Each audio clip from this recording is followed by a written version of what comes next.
BNP স্থায়ী কমিটির সদস্য ডাক্তার AJM জাহিদ হোসেন বলেছেন, জুলাই সনদে স্বাক্ষর করা না করা যে কোনো দলের রাজনৈতিক সিদ্ধান্ত। সনদ বাস্তবায়ন নিয়ে আশঙ্কাও দেখছেন না তিনি বলেন, এ নিয়ে ব্যাপক আগ্রহ রয়েছে সাধারণ মানুষের। রিপোর্ট করছেন আহমেদ সরওয়ার। শুক্রবার সকালে দলের স্থায়ী কমিটির সদস্য ডাক্তার AJM জাহিদ হোসেনকে সাথে নিয়ে বিএনপির প্রতিষ্ঠাতা শহীদ রাষ্ট্রপতি জিয়াউর রহমানের সমাধিতে শ্রদ্ধা জানান diploma medical association of Bangladesh DMAB-এর নতুন কমিটির নেতারা। দোয়া মোনাজাত শেষে সাংবাদিকদের মুখোমুখি হন ডাক্তার জাহিদ হোসেন। বেগম খালেদা জিয়ার শারীরিক অবস্থা বেশ স্থিতিশীল জানিয়ে তিনি বলেন, শিগগিরই তিনি বাসায় ফিরবেন। আরেক প্রশ্নের জবাবে কথা বলেন জুলাই সনদ নিয়ে। ওনাদের মধ্যে হয়তো কোনো জিনিসের মধ্যে চাওয়া এবং প্রাপ্তি, দাবি এবং বাস্তবতার নিরিখে হয়তো কোনো কিছু মিলছে না। রাজনৈতিক দল হিসাবে ওনারা যে কোনো সিদ্ধান্ত নিতে পারে।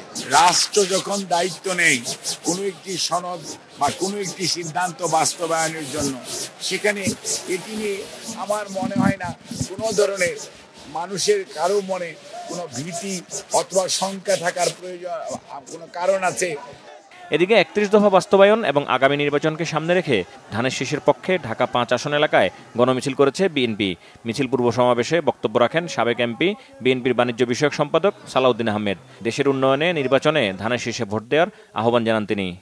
কোন সন্ত্রাসী, চাঁদাবাজ, মাস্তান এই দলের প্রতীক নিয়ে নির্বাচন করতে পারবে না। ধানের শীষের প্রতীক নিয়ে আপনারা ঘরে ঘরে যাবেন এবং ধানের শীষের প্রতীকে যাতে বাংলাদেশের মানুষ ভোট দিয়ে জয়যুক্ত করতে পারে আমাদেরকে সেই উদ্যোগ গ্রহণ করবেন।